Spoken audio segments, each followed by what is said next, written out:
Bom dia a todos, tudo bem com vocês? Meu nome é Cristiano Paulo, eu tenho cabelos escuros, estou usando óculos, estou com uma camiseta em tom de vinho e aqui ao meu fundo tem uma parede em tom azul.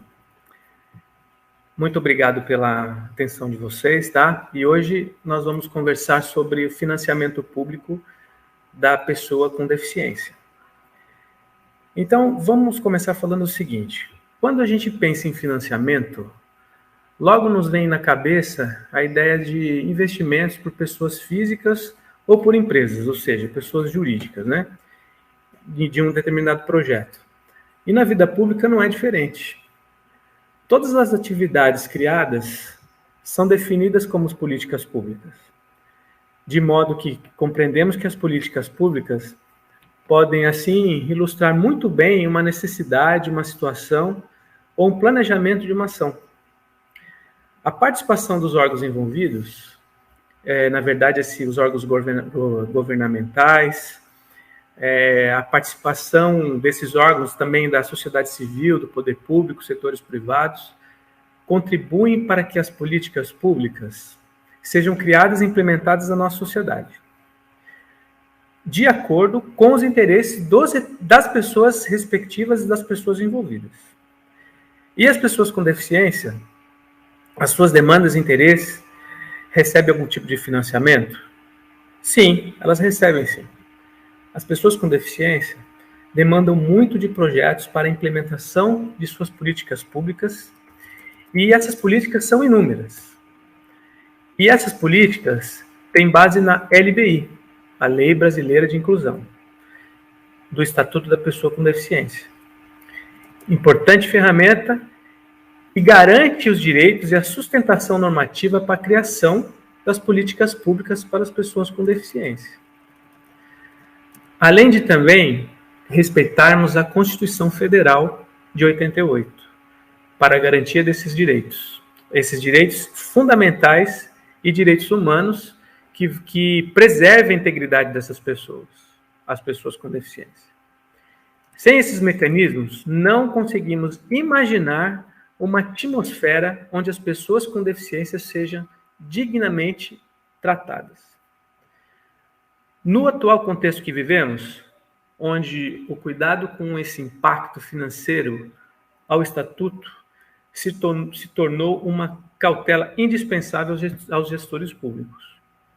Criaram-se algumas barreiras para os financiamentos, barreiras essas que, repito, para as pessoas com deficiência. E essa grande demanda de financiamento se dava principalmente por solicitações aos órgãos governamentais responsáveis, além de emendas de parlamentares e principalmente no financiamento de projetos. O que percebemos é um cenário de grande morosidade, uma coisa muito morosa. Cautela e paciência. Morosidade quanto às articulações entre diferentes representantes envolvidos, principalmente em esferas diferentes, ou seja, municipal, estadual até federal. Cautela quanto às avaliações, cumprimentos e custos aos envolvidos e, por fim, a paciência que fica por conta do usuário ou beneficiário daquela determinada política, ou seja, a pessoa com deficiência. Com todo esse panorama, é possível pensar em alternativas que transformem esse contexto? É uma pergunta que eu faço para vocês. Os fundos têm se tornado uma grande alternativa para a pessoa dos direitos humanos, ou seja, entre elas o Fundo Nacional da Pessoa Idosa, o Fundo da Infância e da Adolescência também, entre outros. Principalmente em face da finitude dos recursos nos orçamentos públicos, já bastante fragilizados nos diferentes entes da federação. No ano de 2009, me lembro, a Comissão de Direitos Humanos do Senado Federal aprovou um projeto de lei, projeto 552 de 2019, onde as doações de pessoas físicas e jurídicas poderão ser deduzidas do IR, do Imposto de Renda, pelo prazo de 5 anos. A dedução não pode ultrapassar 1% do devido imposto em cada exercício.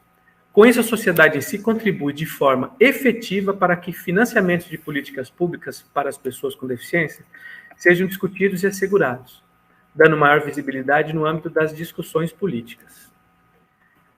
Para essa implementação, garantiremos a plena cidadania da pessoa com deficiência, mediante a criação do Fundo para as Pessoas com Deficiência, além dos recursos anteriormente utilizados, como eu tinha dito anteriormente, as emendas parlamentares, os financiamentos privados e até governamentais.